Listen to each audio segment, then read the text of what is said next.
नरेंद्र मोदी जी से वे अपने संबोधन के लिए बढ़ाए, हम सबका मार्गदर्शन करें, हम सबको शुभकामना, अपना शुभ संदेश दें। माननीय प्रधानमंत्री महोदय,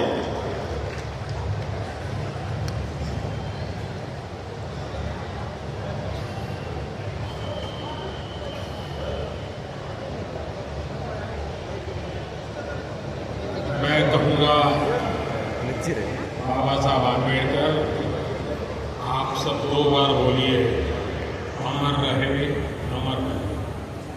बाबा साहब आम्बेडकर, बाबा साहब आम्बेडकर, बाबा साहब आम्बेडकर। हरियाणा के मुख्यमंत्री श्रीमान नायब सिंह सैनी जी, केंद्रीय मंत्रिमंडल के मेरे साथी श्रीमान मुरलीधर मोहोल जी, हरियाणा सरकार के सभी मंत्रीगण, सांसद और विधायकगण और मेरे प्यारे भाई और बहनों, हमारे हरियाणा के आकड़ लोगों ने राम राम।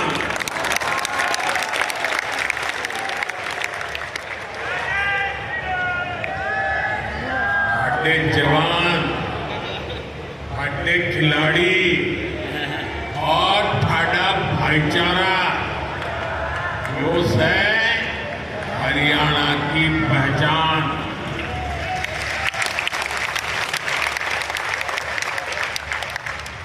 लावणी के इस अति व्यस्त समय में आप इतनी विशाल संख्या में हमें आशीर्वाद देने पहुंचे। मैं आप सभी जनता जनार्दन का अभिनंदन करता हूं। गुरु जम्बेश्वर महाराजा अग्रसेन और अग्रोहा धाम को भी श्रद्धापूर्वक नमन करता हूं। साथियों, हरियाणा से, हिसार से मेरी कितनी ही यादें जुड़ी हुई हैं। जब भारतीय जनता पार्टी ने मुझे हरियाणा की जिम्मेदारी दी थी, तो यहां अनेक साथियों के साथ मैंने लंबे समय तक मिलकर काम किया। इन सभी साथियों के परिश्रम ने भारतीय जनता पार्टी की हरियाणा में नींव को मजबूत किया। और आज मुझे ये देखकर गर्व होता है कि भाजपा विकसित हरियाणा, विकसित भारत के लक्ष्य को लेकर पूरी गंभीरता से काम कर रहा है।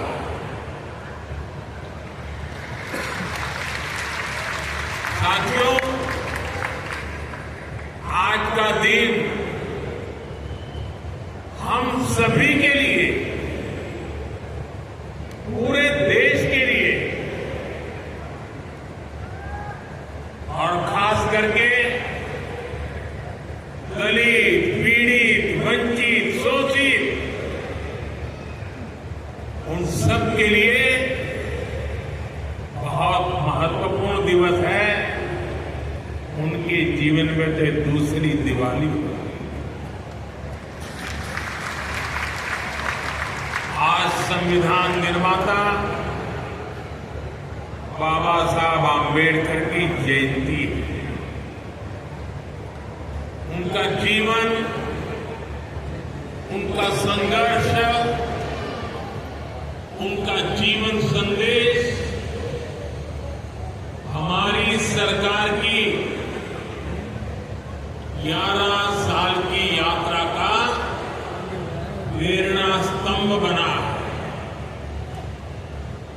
हर दिन, हर फैसला, हर नीति बाबा साहब आंबेडकर को समर्पित।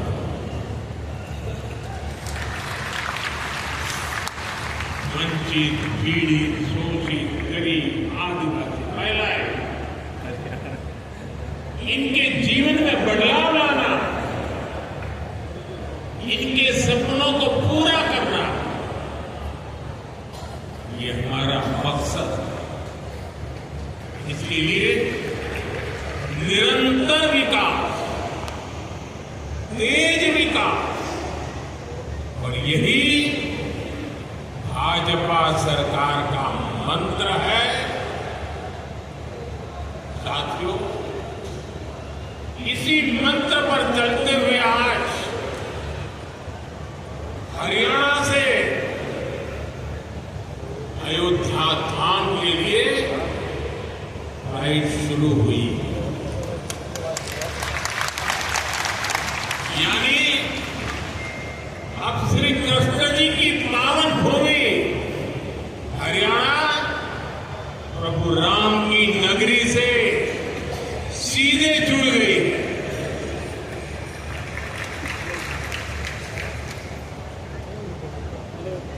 अग्रसेन हवाई अड्डे से वाल्मीकि हवाई अड्डे आज सीधी उड़ान भरी जा रही है। बहुत जल्द यहां से दूसरे शहरों के लिए भी उड़ानें शुरू होंगी। आज हिसार एयरपोर्ट की नई टर्मिनल बिल्डिंग का शिलान्यास भी हुआ है। ये शुरुआत हरियाणा की आकांक्षाओं को एक नई ऊंचाई पर पहुंचाने की उड़ान है। मैं हरियाणा के लोगों को इस नई शुरुआत के लिए ढेर सारी बधाई देता हूं। साथियों, मेरा आपसे वादा रहा है, हवाई चप्पल पहनने वाला भी हवाई जहाज में उड़ेगा।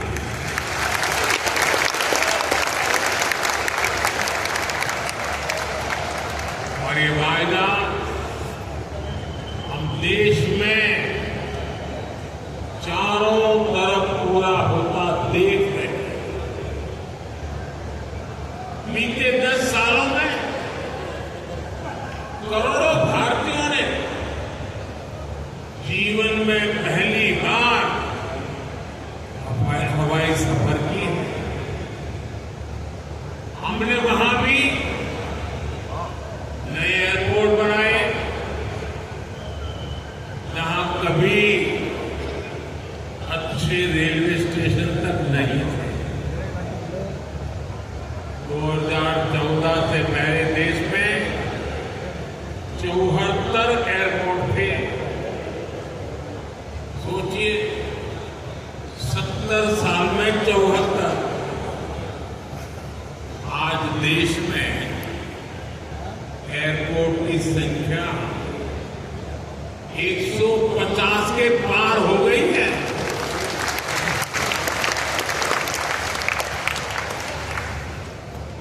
देश के करीब 90 एरोड्रम उड़ान योजना से जुड़ चुके हैं। 600 से अधिक रूट पर उड़ान योजना के तहत हवाई सेवा चल रही है। इनमें बहुत कम पैसों में लोग हवाई यात्रा कर रहे हैं। और इसलिए आज हर साल हवाई यात्रा करने वालों का नया रिकॉर्ड बन रहा है। हमारी एयरलाइन कंपनियों ने भी रिकॉर्ड संख्या में 2000 नए जहाजों का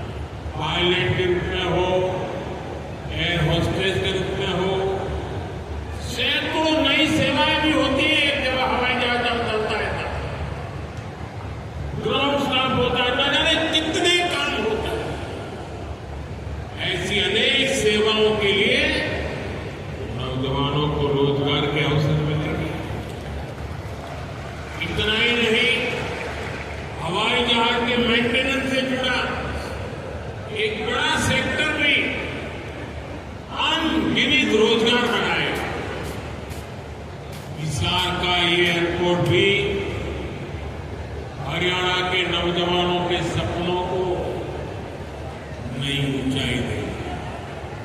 साथियों, हमारी सरकार एक तरफ कनेक्टिविटी पर बल दे रही है, दूसरी तरफ गरीब कल्याण और सामाजिक न्याय भी सुनिश्चित कर रही है। और यही तो बाबा साहब आंबेडकर का सपना है। हमारे संविधान निर्माताओं की यही आकांक्षा थी। देश के लिए मरने मिटने वालों का भी यही सपना है। लेकिन हमें ये कभी भूलना नहीं है कि कांग्रेस ने बाबा साहब आंबेडकर के साथ क्या किया। जब तक बाबा साहब जीवित थे, कांग्रेस ने उन्हें अपमानित किया। दो बार उन्हें चुनाव हरवाया। कांग्रेस की पूरी सरकार उनको उखाड़ फेंकने में लगी थी, उनको सिस्टम से बाहर रखने की साजिश की गई। जब बाबा साहब हमारे बीच नहीं रहे तो कांग्रेस ने उनकी याद तक मिटाने की कोशिश की। कांग्रेस ने बाबा साहब के विचारों को भी हमेशा के लिए खत्म कर देना चाहा। डॉक्टर अंबेडकर संविधान के संरक्षक, कांग्रेस संविधान की भक्षक बन गई। डॉक्टर अंबेडकर समानता लाना चाहते थे, लेकिन कांग्रेस ने देश में वोट बैंक का वायरस फैला दिया। साथियों, बाबा साहब चाहते थे कि हर गरीब, हर वंचित गरिमा से जी सके, सर ऊंचा करके जिए, वो भी सपने देखे, अपने सपने पूरे कर सके। लेकिन कांग्रेस ने एससी, एसटी, ओबीसी को सेकंड क्लास सिटीजन बना दिया। कांग्रेस के लंबे शासनकाल में कांग्रेस के नेताओं के घर में स्विमिंग पूल तक पानी पहुंच गया, लेकिन गांव में नल से जल नहीं पहुंचा। आजादी के 70 साल बाद भी गांवों में सिर्फ 16% घरों में नल से जल आता था। सोचिए, 100 घर में से 16 घर में। इससे सबसे ज्यादा प्रभावित कौन थे? इससे एससी, एसटी, ओबीसी सबसे ज्यादा प्रभावित थे। अरे उनकी इतनी ही चिंता थी। बहुत तकलीफ में है। आज जो गली गली में जाके भाषण काट रहे हैं, अरे कम से कम मेरे एससी, एसटी, ओबीसी भाइयों के घर तक अरे पानी तो पहुंचा देते। हमारी सरकार ने 6-7 साल में 12 करोड़ से ज्यादा ग्रामीण घरों में नल कनेक्शन दिए। आज गांव के प्रतिशत घरों में, यानी पहले 100 में से 16, आज 100 में से 80 घरों में नल से जल आता है। और बाबा साहब का आशीर्वाद है, हम हर घर तक नल से जल पहुंचाएंगे। शौचालय के अभाव में भी सबसे बुरी स्थिति एससी, एसटी, ओबीसी समाज की ही थी। हमारी सरकार ने 11 करोड़ से ज्यादा शौचालय बनवाकर वंचितों को गरिमा का जीवन दिया।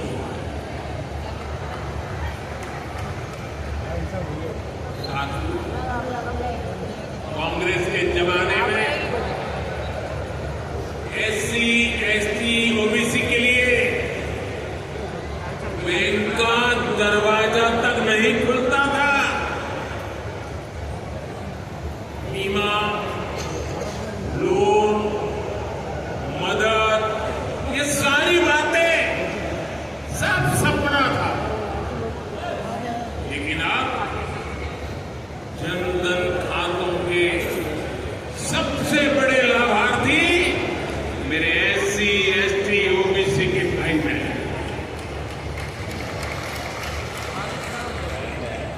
हमारे एससी, एसटी, ओबीसी भाई बहन आज गर्व से एक में से रूपे कार्ड निकाल करके दिखाते हैं।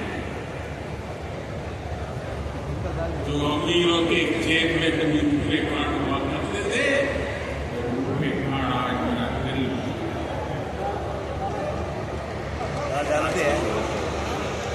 कांग्रेस ने हमारे पवित्र संविधान को सत्ता हासिल करने का एक हथियार बना दिया। जब जब कांग्रेस को सत्ता का संकट दिखा, उन्होंने संविधान को कुचल दिया। कांग्रेस ने आपातकाल में संविधान की स्पिरिट को कुचला, ताकि जैसे तैसे सत्ता बनी रहे। संविधान की भावना है कि सबके लिए एक जैसी नागरिक संहिता हो, जिसे मैं कहता हूं सेक्युलर सिविल कोड। लेकिन कांग्रेस ने इसे कभी लागू नहीं किया। उत्तराखंड में भाजपा सरकार आने के बाद सेक्युलर सिविल कोड, समान नागरिकता संहिता ये लागू हुई। नंदियों की चोट पर लागू हुई। और देश का दुर्भाग्य देखिए, संविधान को जेब में लेकर के बैठे हुए लोग, संविधान पर बैठ गए हुए लोग, ये कांग्रेस के लोग उसका भी विरोध कर रहे हैं। हमारे संविधान में एससी, एसटी, ओबीसी के लिए आरक्षण का प्रावधान किया। लेकिन कांग्रेस ने उनको आरक्षण पहुंचा के नहीं पहुंचा। उनके बच्चों को शिक्षा के लिए सुविधाएं प्राप्त मिला, हुआ कि नहीं हुआ। एससी, एसटी, ओबीसी के कोई व्यक्ति अधिकार से वंचित तो नहीं रह गए, ये कभी परवाह नहीं की। लेकिन राजनीतिक खेल खेलने के लिए कांग्रेस ने बाबा साहब अम्बेडकर ने जो सपना देखा था, सामाजिक न्याय के लिए संविधान में जो व्यवस्था की थी, उसको भी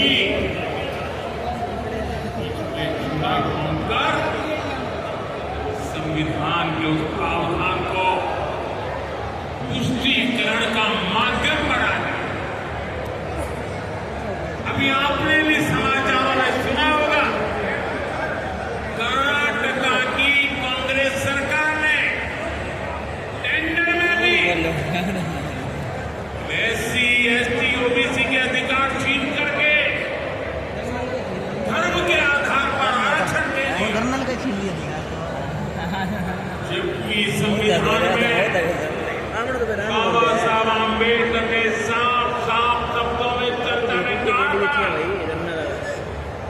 इस संविधान में कतई धर्म के आधार पर आरक्षण की व्यवस्था नहीं की जाएगी। हमारे संविधान में धर्म के आधार पर आरक्षण के लिए प्रतिबंध लगाया हुआ है। साथियों, कांग्रेस की तुष्टीकरण की इस नीति का बहुत बड़ा नुकसान मुस्लिम समाज को भी हुआ है। कांग्रेस ने सिर्फ कुछ कट्टरपंथियों को ही खुश किया, बाकी समाज बेहाल रहा, अशिक्षित रहा, गरीब रहा। कांग्रेस की इस कुनीति का सबसे बड़ा प्रमाण वक्फ कानून है। देश आजाद होने के बाद 2013 तक वक्फ का कानून चलता था, लेकिन चुनाव जीतने के लिए, तुष्टीकरण की राजनीति के लिए, वोट बैंक की राजनीति के लिए 2013 के आखिर में, आखिरी सत्र में कांग्रेस ने इतने सालों तक चल रहे वक्त के कानून में आनंद फानंद संशोधन कर दिया, ताकि चुनाव में वोट पा सके। वोट बैंक को खुश करने के लिए इस कानून को ऐसा बना दिया कि बाबा साहब आम्बेडकर के संविधान की ऐसी की तैसी संविधान से ऊपर कर दिया। ये बाबा साहब का सबसे बड़ा अपमान का काम था। साथियों, ये कहते हैं उन्होंने मुसलमानों के हित में किया। मैं जरा ऐसे सभ्यों से पूछना चाहता हूं, वोट बैंक के भूखे राजनेताओं से कहना चाहता हूं, अगर सच्चे अर्थ से आपके दिल में मुसलमानों के लिए थोड़ी भी हमदर्दी है, कांग्रेस पार्टी अपने पार्टी के अध्यक्ष मुसलमान को बनाए, उन्हें बनाते हैं। संसद में टिकट देते हैं, 50% मुसलमानों को दो, जीत करके आएंगे तो अपनी बात बताएंगे। लेकिन ये नहीं करना है, कांग्रेस में तो कुछ नहीं देना है। देश के नागरिकों के अधिकारों को छीनना और देना, इनकी नीयत किसी का भी भला करने की कमी नहीं रही, मुसलमानों का भला करने की भी नहीं रही। यही कांग्रेस की अच्छी सच्चाई है। साथियों, वक्फ के नाम पर लाखों हेक्टर जमीन पूरे देश में है। इस जमीन, इस प्रॉपर्टी से गरीब का, बेसहारा महिलाओं, बच्चों का भला होना चाहिए था।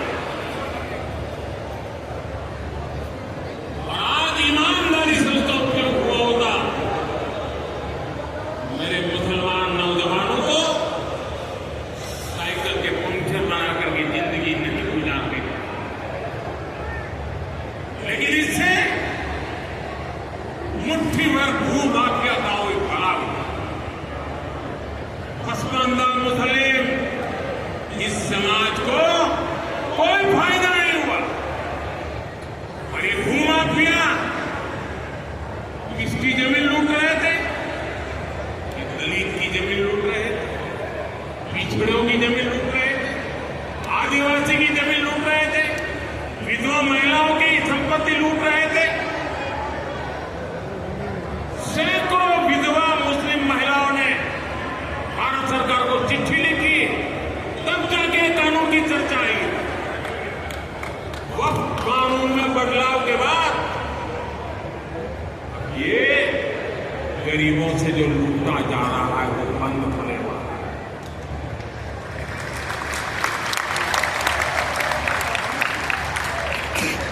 और सबसे बड़ी बात, हमने एक बहुत बड़ा जिम्मेदारीपूर्ण महत्वपूर्ण काम किया। हमने इस वक्त कानून में एक और प्रावधान किया। अब नए कानून के तहत, वक्त के कानून के तहत किसी भी आदिवासी की जमीन को हिंदुस्तान के किसी भी कोने में आदिवासी की जमीन को, उसके घर को, उसकी संपत्ति को एक वक्फ बोर्ड भी नहीं लगा पाए।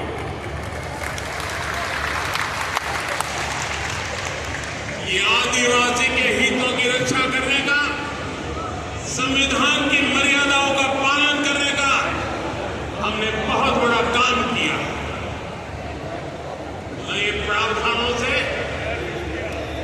वक्त की भी पवित्र भावना का सम्मान हो। मुस्लिम समाज के गरीब और पसमानदा परिवारों, मुस्लिम महिलाओं, खास करके मुस्लिम विधवाओं को, मुस्लिम बच्चों को उनका हक भी मिलेगा और भविष्य में उनका हक सुरक्षित रहेगा। और यही तो बाबा साहब आंबेडकर ने संविधान के स्पिरिट में हमें काम दिया हुआ है। यही असल स्पिरिट है, यही असली सामाजिक न्याय है। आज जो हमारी सरकार ने 2014 के बाद बाबा साहब आंबेडकर की प्रेरणा को आने वाली पीढ़ियों तक पहुंचाने के लिए अनेक महत्वपूर्ण कदम उठाए। बाबा साहब देश और दुनिया में जहां जहां रहे, वे सभी स्थान अपेक्षित थे जो संविधान के नाम पर राजनीतिक रुचि सीखने के लिए निकले हैं। उन्होंने बाबा साहब से जुड़े हुए स्थान का अपमान किया, इसे इतिहास से मिटाने का प्रयास। स्थिति ये थी कि मुंबई के हिंदू मिल में बाबा साहब आंबेडकर का स्मारक बनाने के लिए भी देश भर में लोगों को आंदोलन करने, हमारी सरकार ने आते ही हिंदू मिल के साथ साथ बाबा साहब आंबेडकर की जन्मभूमि हो, बाबा साहब आंबेडकर जी की लंदन की शिक्षा भूमि हो,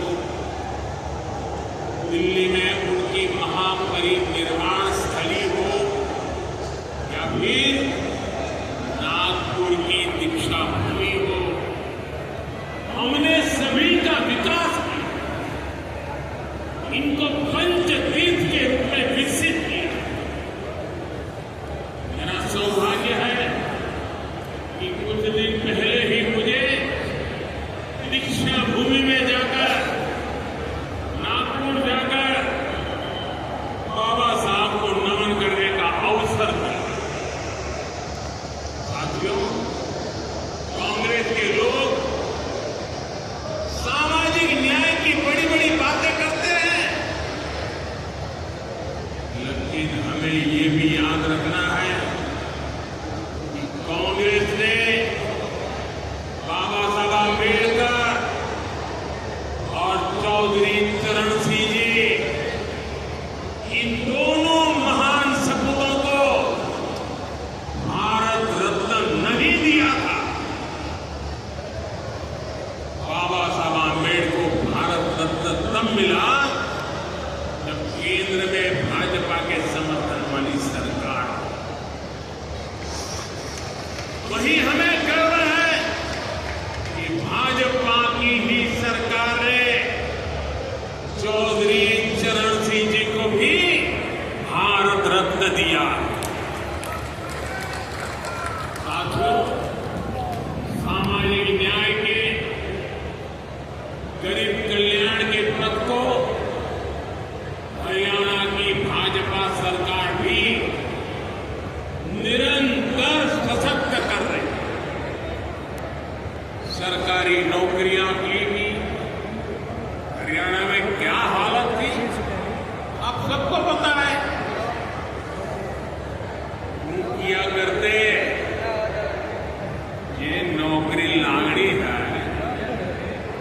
खुशी है कि नायब श्री सैनी जी की सरकार ने कांग्रेस की इस बीमारी का इलाज कर दिया।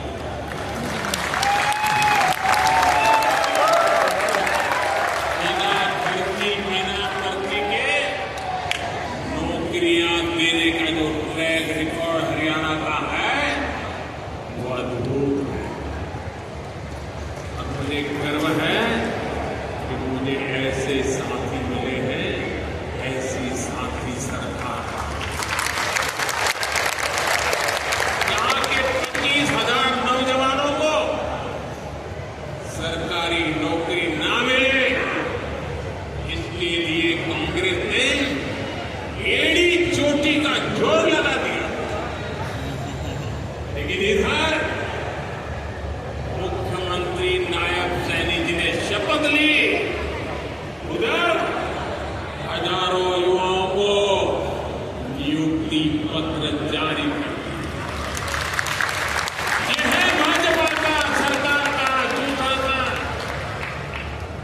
अच्छा ये है कि नायब श्री सैनी जी की सरकार आने वाले वर्षों में हजारों नई नौकरियों का रोड मैप बना करके चल रही है। साथियों, हरियाणा वो प्रदेश है जहां बहुत बड़ी संख्या में युवा सेना में जाकर देश की सेवा करते हैं। कांग्रेस ने तो 1 रैंक 1 पेंशन को लेकर भी दशकों तक धोखा ही दिया। ये हमारी सरकार है जिसने 1 रैंक 1 पेंशन योजना लागू। अब तक हरियाणा के पूर्व फौजियों को भी ओआरओपी के 1 रैंक 1 पेंशन के 13,500 करोड़ रुपये, 13,500 करोड़ रुपये दिए जा चुके हैं। आपको याद होगा इसी योजना पर झूठ बोलते हुए कांग्रेस सरकार ने पूरे देश के फौजियों के लिए सिर्फ 500 करोड़ रुपए का प्रावधान किया। अब आप सोचिए अकेले हरियाणा में 13,500 करोड़, 500 करोड़ कैसी आंखों में धूल डालने की। कांग्रेस किसी की सगी नहीं है, वो सिर्फ सत्ता की सगी है। वो ना दलितों की सगी है, न पिछड़ों की सगी है, न मेरे देश की माता बहन बेटियों की सगी है, और न ही वो मेरे फौजियों की सगी है। साथियों, मुझे पूरा विश्वास है कि हरियाणा विकसित भारत के संकल्प को मजबूती देगा। खेल हो या फिर खेल, हरियाणा की मिट्टी की